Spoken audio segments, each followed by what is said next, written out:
Hello students and welcome back to my accountancy class. Hope you people are fine and safe at your home. So today in this video we are going to solve one question of cash book from your DK Goyal's book. Okay. So today we will discuss the question number 8B part. Okay. So let's see what the question is saying. Enter the following transaction in the cash book with cash and bank column. आपको cash और bank दोनों वाले column का cash book बनाना है, यानी कि ये कौन सा वाला कैश बुक हो गया, डबल कॉलम कैश बुक. ठीक, हमने सीखा था कि कैश बुक दो तरह की होती है. एक सिंगल कॉलम जो कि हमने पिछले वीडियो में उसका क्वेश्चन किया, और यहाँ पे बोला जा रहा है कैश और बैंक दोनों कॉलम बनाना है, यानी डबल कॉलम कैश बुक वाला हो गया. ठीक, चलिए देखते हैं. बोल रहे हैं 2016 जून 1 को कैश इन हैंड हमारा इतना था, बैंक ओवरड्राफ्ट हमारा इतना था. ठीक है, तो उसके लिए हमें सबसे पहले क्या करना होगा, हमें कैश बुक का फॉर्मेट बनाना होगा, वो भी डबल कॉलम कैश बुक के हिसाब से. ठीक है, तो ये रहा वो फॉर्मेट. हम इधर लिखते हैं डेबिट, इधर लिखते हैं क्रेडिट. ओके, और ये है हमारा date, particulars, voucher number, ledger folio, ये कैश कॉलम और ये बैंक कॉलम. डेट, पर्टिकुलर्स, ये हमारा ये इतना पार्ट क्रेडिट साइड का, ये डेबिट था, अब क्रेडिट में फिर से वही date, particulars, voucher number, ledger folio, cash column and bank column.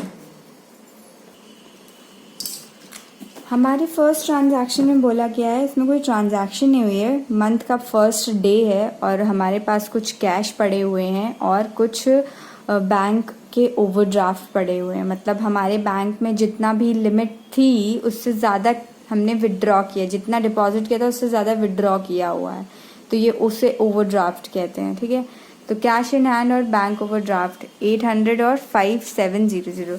तो कैश इन हैंड हमने बताया था आपको जून 1, यहाँ पे लिखते हैं टू बैलेंस ब्रॉट डाउन. ये हमारा ओपनिंग बैलेंस है. ठीक है, 800 रुपीज़ कैश का है, कैश इन हैंड है, कैश का है तो कैश कॉलम में लिखेंगे. और बैंक में बोल रहे हैं ओवरड्राफ्ट है, तो हम यहाँ नहीं लिखेंगे. ठीक है, हम यहाँ लिखेंगे जून 1. हमने कंसेप्ट वाले वीडियो में आपको बताया था. बाय बैलेंस ब्रॉट डाउन, ये है हमारा ओवरड्राफ्ट. बैंक कॉलम में 5700 रुपीज़. ठीक है, आप इस बात का ध्यान दीजिएगा कि आपके अगर बैंक की ट्रांजैक्शन है तो आप उसे बैंक में लिखोगे, अगर कैश की है तो वो कैश में जाएगी. ठीक, अब नेक्स्ट ट्रांजैक्शन देखते हैं हम लोग. 7 जून को क्या हुआ, received a cheque from Bharti से हमने चेक रिसीव किया. ठीक है, सिर्फ रिसीव किया हमने, डिपॉजिट नहीं किया. तो हमने बताया था आपको जर्नल एंट्री वाले चैप्टर में कि जब भी हम चेक रिसीव करते हैं, ये जून 7 की बात है, हमने क्या किया, चेक इन हैंड, यानी हमने चेक रिसीव किया, cheque in hand account debited to Bharti से रिसीव किया, भारतीज अकाउंट. कितने का चेक था, 3250. तो जर्नल एंट्री आपकी ये बनेगी. ठीक है, तो ये हम कहाँ करेंगे, जर्नल प्रॉपर में. जर्नल प्रॉपर बोलते हैं यहाँ. ये जर्नल प्रॉपर एक ऐसी बुक होती है जिसमें वो सारी चीज़ें लिखते हैं जो और कोई सब्सिडरी बुक्स में नहीं लिखी जाती, तो उसको हम यहाँ पे लिख देते हैं. ठीक, चलिए अब नेक्स्ट देखिए क्या कह रहे हैं. 9 जून को deposited the above cheque into bank. ये जो हमने चेक मिला था इसको अब हम इसको बैंक में डिपॉजिट करेंगे, ठीक है। तो देखिए कैसे होगा। जब हमने चेक रिसीव किया था, ठीक, तो cheque in hand to Bharti किया था। अब इस चेक को हम डिपॉजिट कर दे रहे हैं 9 तारीख को, ठीक है।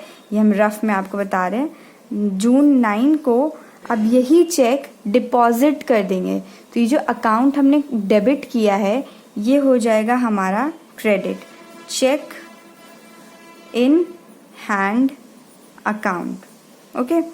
2 ये हमने क्रेडिट किया और डेबिट में क्या हो जाएगा, हमारे बैंक में पैसे बढ़ गए हैं, तो बैंक में पैसे आ गए हैं तो bank account will be debited.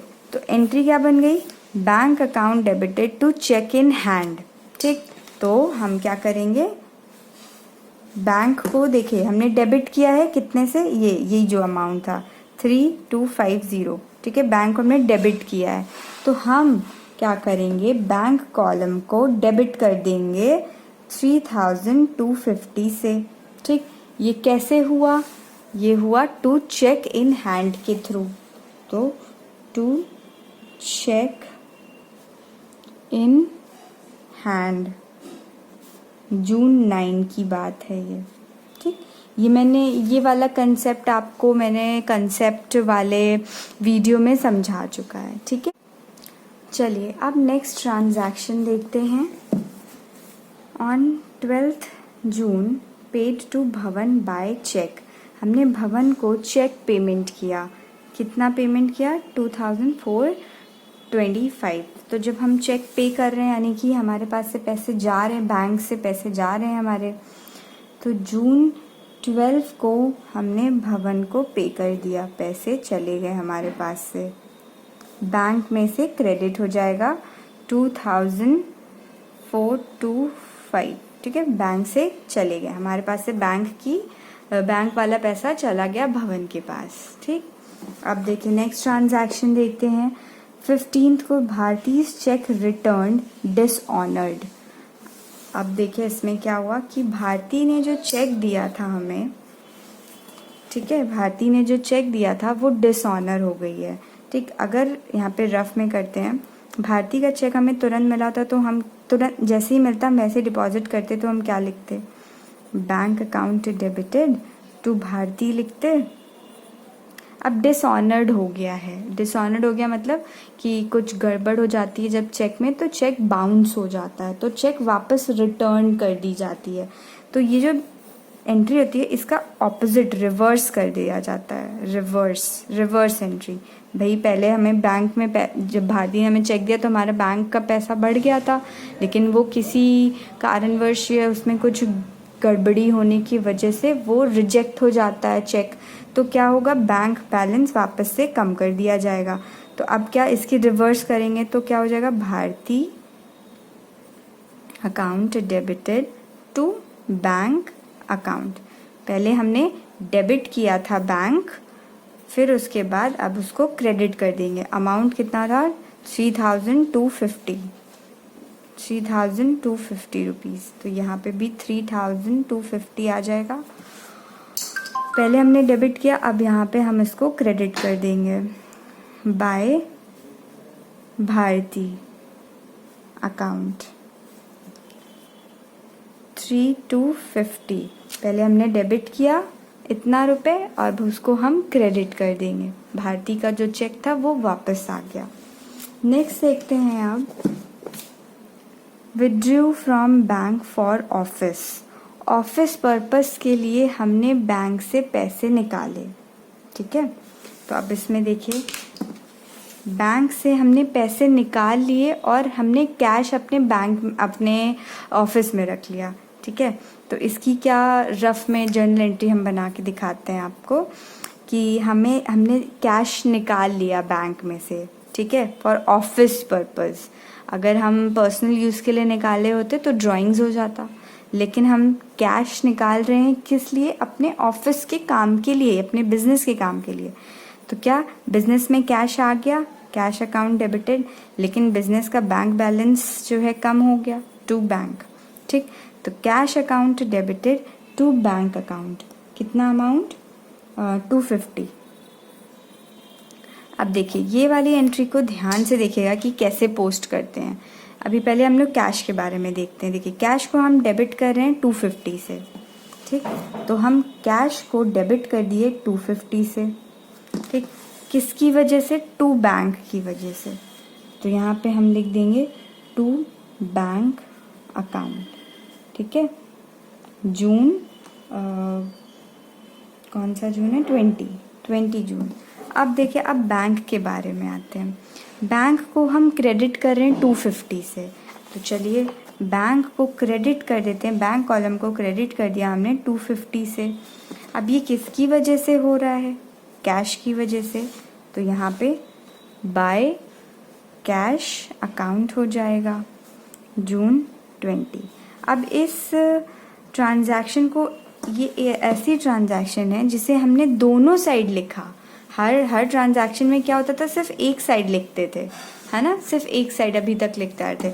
लेकिन इस ट्रांजैक्शन में क्या हुआ कि कैश कॉलम भी और बैंक कॉलम भी दोनों इफेक्ट हो रहा है। तो जब भी ऐसा होता है हम यहाँ पे सी से डिनोट कर देते हैं, मतलब कि ये कॉन्ट्रा एंट्री होती है, ठीक। कॉन्ट्रा एंट्री क्या होती है? जो दोनों साइड इफेक्ट होता है, कॉन्ट्रडिक्ट होता है दोनों साइड, इसीलिए इसे कॉन्ट्रा एंट्री बोला जाता है, ठीक। चलिए अब देखते हैं नेक्स्ट ट्रांजैक्शन हमारा क्या है। Cheque received from Panna Lal and endorsed it in favour of Kamal. हमने पन्ना लाल से रिसीव किया चेक और इंडोर्स्ड का मतलब होता है ट्रांसफ़र करना, ट्रांसफ़र, ठीक है। हमने आपसे पैसे लिए, आपने मुझसे कुछ सामान खरीदा मान लीजिए, और उसका आपने चेक मुझे दिया, ठीक। आपने मुझे चेक दिया, हम अपना बैंक में लगाने नहीं गए चेक। हमने क्या किया? हमने उस चेक को किसी और को दे दिया जिससे हमने परचेज़ किया होगा कुछ सामान, ठीक है। तो आपसे लेकर हमने किसी और को दे दिया, उसके लिए कुछ फॉर्मेलिटीज़ करनी पड़ती हैं, ऐसा कर सकते हैं। अपने चेक के पीछे लिखना पड़ता है कि इंडोर्स कर रहे हैं हम इस आदमी को, नाम लिखना होता है, ठीक है। तो क्या होगा कि आपके बैंक से पैसे कट करके उसके बैंक में चले जाएंगे, ठीक। तो ऐसा होता है, आपका बैंक मेरे बैंक अकाउंट में आने के बजाय जिसको हमने दिया उसके पास चला जाएगा, ठीक।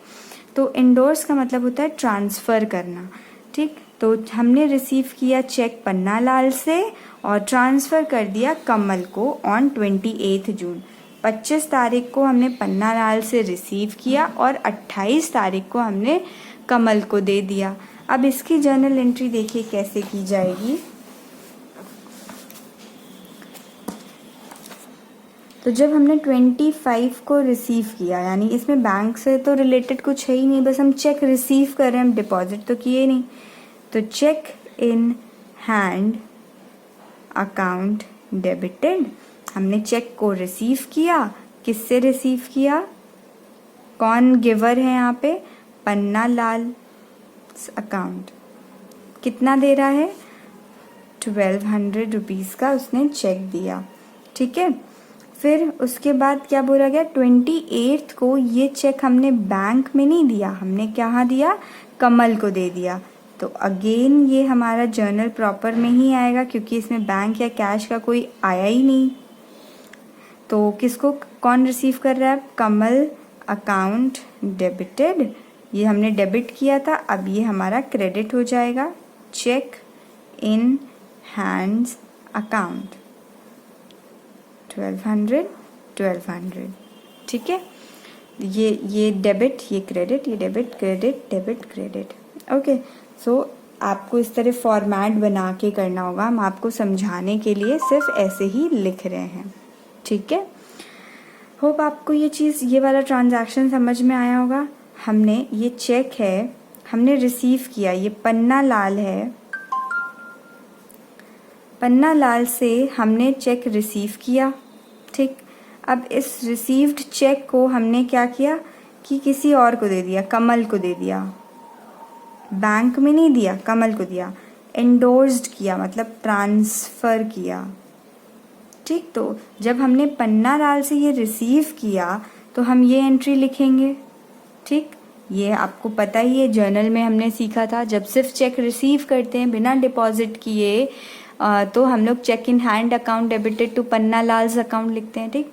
और अगर क्वेश्चन में दिया होता है check receive from this person and immediately deposited into the bank, तब हम लोग यहाँ पे लिखते हैं bank account debited to Panna Lal, ठीक। लेकिन यहाँ पे तो सिर्फ लिखा है रिसीव किया चेक, तो हमने उसकी एंट्री लिख ली जब रिसीव किया।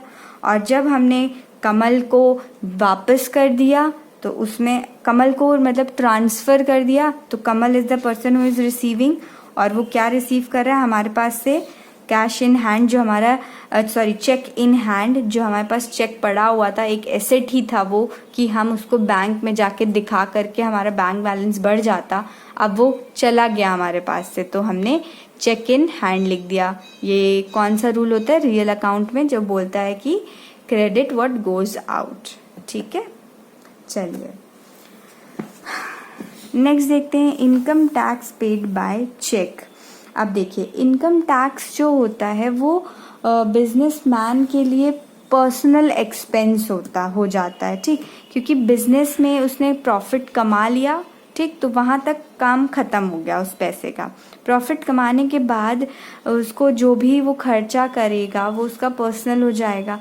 तो इनकम टैक्स मतलब उसकी खुद की कमाई का जो टैक्स देना वाला एक्सपेंस होगा तो वो उसको ड्राइंग्स माना जाएगा, उसके पर्सनल एक्सपेंस, पर्सनल खर्चे माने जाएंगे, ठीक है। इनकम टैक्स क्या होता है, आप जो भी प्रॉफिट अर्न करते हो उससे आपको कुछ परसेंट टैक्स पे करना होता है, तो आपकी इनकम पे जो टैक्स दिया जाता है उसे इनकम टैक्स कहते हैं।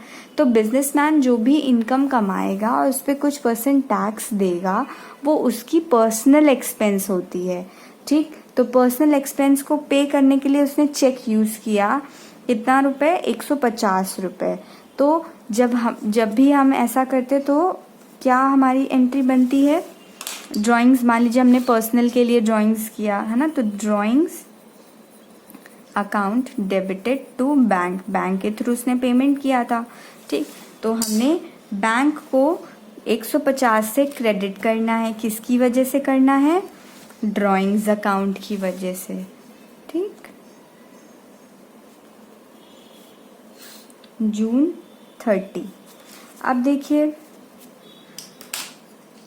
नेक्स्ट देखते हैं हम लोग बैंक चार्जेस कितने लगे, 25 रुपए के चार्ज लग रहे हैं बैंक के।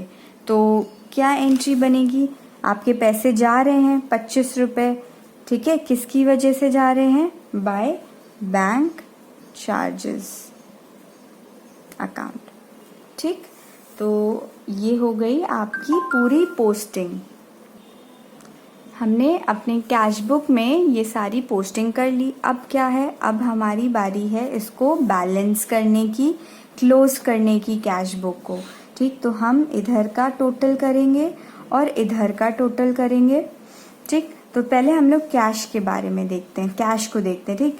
तो कैश को जब हम टोटल करेंगे तो 800 प्लस 250 रुपीज़, ओके।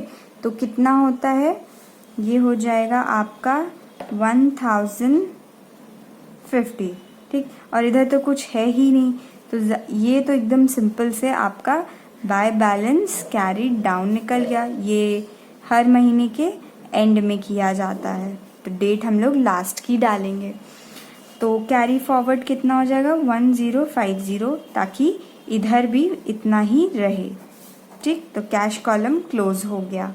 अब देखिए इधर सारी चीज़ें टोटल करिए, इधर की सारी चीज़ें आप टोटल करेंगे तो आपको मिलेगा 11,800, ठीक है। इधर का सारा टोटल करेंगे तो आपको आएगा 11,800, और इधर तो केवल 3,250 है, तो इधर का बड़ा है, क्रेडिट साइड बड़ा हो गया, ठीक।